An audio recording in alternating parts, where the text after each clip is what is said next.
জামালপুর সমিতি ঢাকার উদ্যোগে বিশ্বকবি রবীন্দ্রনাথ ঠাকুর ও জাতীয় কবি কাজী নজরুল ইসলামের জন্মবার্ষিকী উপলক্ষে গত ১৯ মে সোমবার বিকেল ৪:৩০টায় জাতীয় জাদুঘরে প্রধান মিলনায়তনে দুই কবির জীবন ও সাহিত্য বিষয়ে আলোচনা ও সাংস্কৃতিক অনুষ্ঠান আয়োজন করা হয়েছে।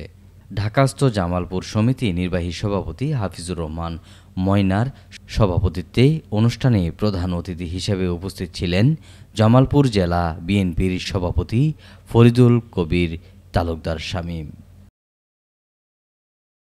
রবীন্দ্র ও নজরুল জন্মবার্ষিকীর তাৎপর্য নিয়ে উপস্থিত বিশিষ্ট ব্যক্তিবর্গ এবং গবেষক বিভিন্ন বিষয়ের উপর আলোকপাত ও আবৃত্তি উপস্থাপনা করেন।